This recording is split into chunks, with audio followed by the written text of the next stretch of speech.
Hello बच्चों, चलिए प्रश्न को देखते हैं। प्रश्न है, यदि दो द्रव ए तथा बी आदर्श विलयन बनाते हैं तब विकल्प ए मिलाने यानी मिक्सिंग की एंथैल्पी शून्य होगी, विकल्प बी मिलाने की एंट्रोपी शून्य होगी, विकल्प सी मिलाने की मुक्त ऊर्जा शून्य होगी और विकल्प डी मिलाने की मुक्त ऊर्जा तथा एंट्रोपी दोनों शून्य होगी। तो देखिए बच्चों, यहाँ पर बात करें प्रश्न की मुख्य अवधारणा की।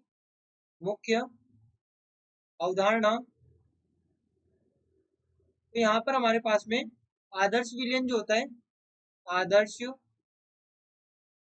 विलयन, आदर्श विलयन हम किसे कहते हैं? जो कि राउल्ट नियम का पालन करता है।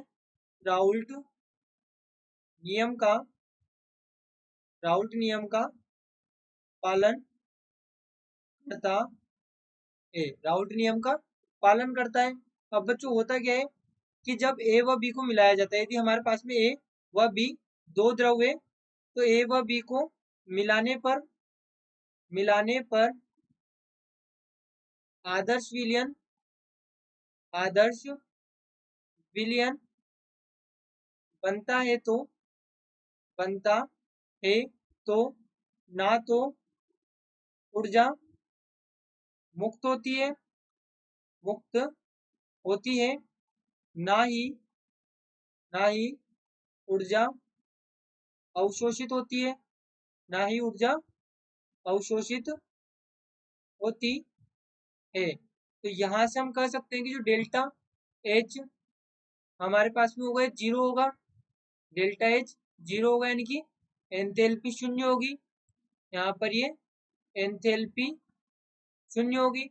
वहीं पे बच्चों बात करें दूसरा, तो हम कह सकते हैं विलयन बनाने पर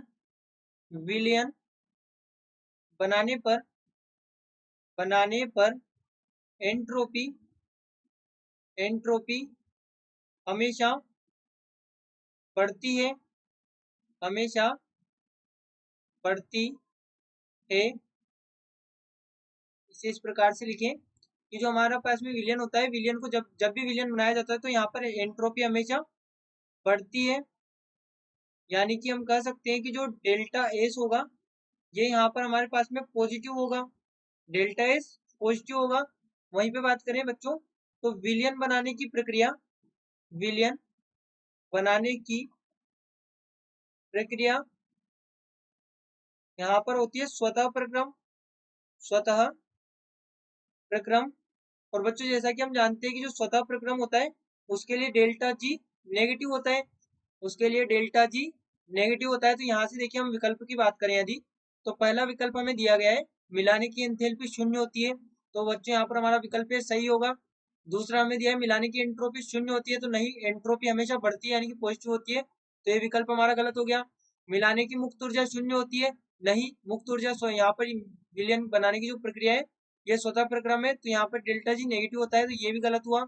इसके बाद दिया गया मिलाने की मुक्त ऊर्जा तथा एंट्रोपी दोनों शून्य है, तो ये भी यहाँ पर गलत विकल्प है। इसलिए बच्चों हम कह सकते हैं कि हमारे पास में जो विलयन है उसको जब बनाया जाता है तो ना तो ऊर्जा मुक्त होती है, ना ही अवशोषित होती है, इसलिए यहाँ पर एंथैल्पी शून्य होती है। तो हमारा विकल्प ए यहाँ पर बिल्कुल सही उत्तर होगा। तो बच्चों आशा करते हैं आपको प्रश्न समझ आया होगा। धन्यवाद।